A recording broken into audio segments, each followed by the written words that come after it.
আপনাদের মনে থাকার কথা যে এই আন্তর্জাতিক অপরাধ ট্রাইব্যুনাল গঠনই করা হয়েছিল দেশের একটি অসমাপ্ত কাজ সমাপ্ত করার জন্য, অর্থাৎ ৭১-এর দেশ বিরোধী, মুক্তিযুদ্ধ এবং স্বাধীনতা বিরোধী রাজাকারের বিচার করার জন্য।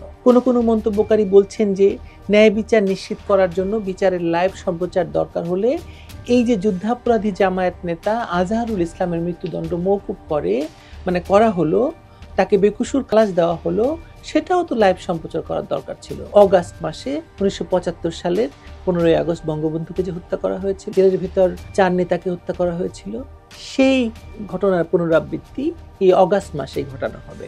জেলের ভিতর যারা এখন আছে, আওয়ামী লীগ নেতারা বন্দী, তাদেরকেও মৃত্যুদণ্ডে দণ্ডিত করা হবে। আর সে কারণেই বিচারিক স্বচ্ছতার নামে এই বিচার প্রক্রিয়াকে লাইভ সম্প্রচার করা হয়েছে।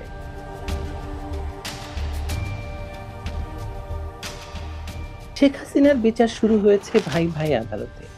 আমি এখনই বলে দিতে পারি এই আদালতের রায় কি হবে। আমার ধারণা আপনারাও জানেন সেটা, কিন্তু চলুন তার আগে কিছুক্ষণ প্যাচাল পেরে নিই। আমি কি দেখি আর আপনারা কি দেখেন সেটা একটু মেলাই। আমি দেখতে পাচ্ছি জামায়াত তার নিবন্ধন ফিরে পেয়েছে, আর সরকার আওয়ামী লীগের কার্যক্রম নিষিদ্ধ করেছে। এই যে দুটো বিষয়ের মধ্যে যোগসূত্র আছে, তা জামায়াতই আসলে বলছে। কিভাবে বলছে? বিভিন্ন মিছিলের স্লোগান দিয়ে বলছে, সারা দেশে পোস্টার সাটিয়ে বলছে। কি বলছে জামায়াত? বলছে যে গোলাম আজমের বাংলায় আওয়ামী লীগের ঠাঁই নাই, নিজামীর বাংলায় শেখ মুজিবের ঠাঁই নাই, সাইদির বাংলায় শেখ হাসিনার ঠাঁই নাই। অর্থাৎ জামায়াতের এই স্লোগানকে পুরোপুরি কার্যকর করে দিল জামায়াত বিএনপি ভাই ভাই মার্কা এই আদালত। এই ভাই ভাই আদালত থেকে এ পর্যন্ত যত রায় এসেছে তার মধ্যে উল্লেখযোগ্যগুলো আপনাদের মাথায় রাখতে হবে যে কোনো বিশ্লেষণের আগে।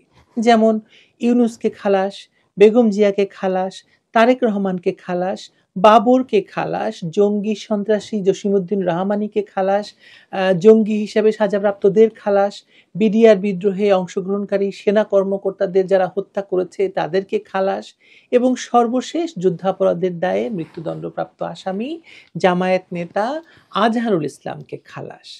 খালাসের তালিকা দীর্ঘ। কথা হলো, এতগুলো খালাসের ঘটনা ঘটার পরে বিএনপি জামায়াত ভাই ভাই আদালতে জামায়াতের নিবন্ধন ফিরে পাওয়া কিংবা শেখ হাসিনা সহ আওয়ামী লীগ নেতাদের বিচারের উদ্দেশ্যে সংশোধন করা ট্রাইব্যুনালে অভিযোগ দাখিল করার ঘটনায় যে জাতি বিস্মিত কিংবা হতবাক নয়, সেটা প্রমাণ হয় আপনি যদি সামাজিক যোগাযোগ মাধ্যমে এসব ঘটনার প্রতিক্রিয়া লক্ষ্য করেন। লাইভ সম্প্রচারের নিচে সাধারণ জনগণ কমেন্ট করছে, এবং সে কমেন্ট থেকে বোঝা যায় মানুষ আসলে কি ভাবছে এসব নিয়ে। কোনো মন্তব্যকারী বলছেন যে ন্যায় বিচার নিশ্চিত করার জন্য বিচারের লাইভ সম্প্রচার দরকার হলে এই যে যুদ্ধাপরাধী জামায়াত নেতা আজহারুল ইসলামের মৃত্যুদণ্ড মওকুফ করা হলো, তাকে বেকসুর খালাস দেওয়া হলো, সেটাও তো লাইভ সম্প্রচার করার দরকার ছিল না? এর আগে যখন এতগুলো খালাসের ঘটনা ঘটানো হলো আদালতকে দিয়ে, সেগুলোও তো লাইভ সম্প্রচার করে জাতিকে জানানো দরকার ছিল কিভাবে এভাবে খালাস দেওয়া হলো, কোন আইনে, কি প্রসিজিয়ার ফলো করে। যেমনটি আমরা আন্তর্জাতিক অপরাধ আদালতে তাজুল ইসলাম সাহেবকে দেখলাম কথা বলতে। কিন্তু না, শেখ হাসিনা এবং আওয়ামী লীগের বিরুদ্ধে বিচার সেহেতু এটাকে লাইভ করে এই আদালতের চিফ প্রসিকিউটর তাজুল ইসলাম কথিত প্রতিশোধের ব্যাপারটাই যে সত্য সেটাই প্রমাণিত হয়েছে। আপনারা তো শুনেছেন, উনি বলেছেন এটা নাকি প্রতিশোধের জন্য নয়, ভবিষ্যতের জন্য উনি এই মামলাটা করছেন। প্রতিশোধ যদি না হবে তাহলে উনি কাজটা কেন করবেন? ভেবে দেখুন তো, চিন্তা করুন তো, উনি কিন্তু জামাত নেতাদের আইনজীবী ছিলেন।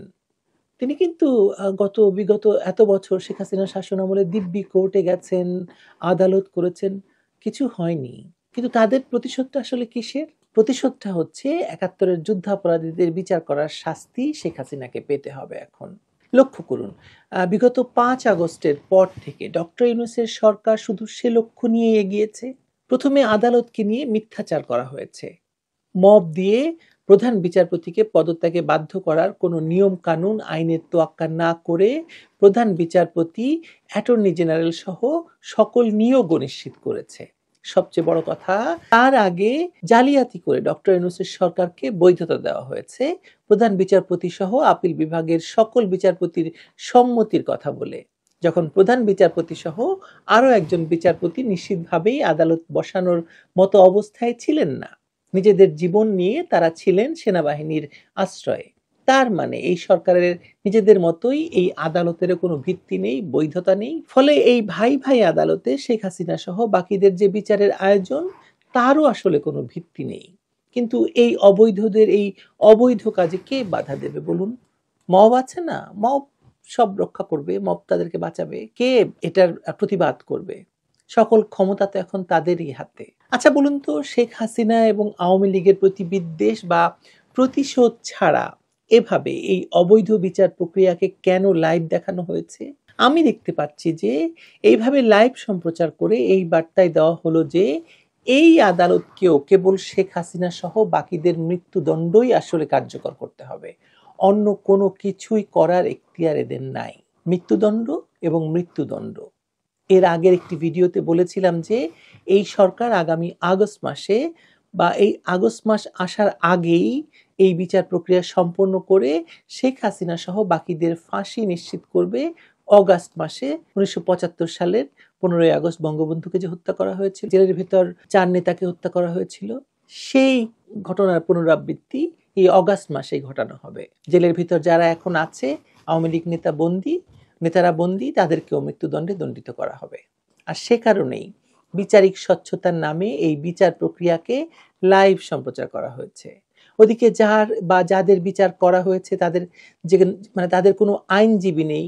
সরকার থেকে যাকে আইনজীবী হিসেবে দেওয়া হয়েছে তিনি হচ্ছেন সরকার পক্ষের আইনজীবীর জুনিয়র এবং জামায়াত ইসলামীর একজন রোকন।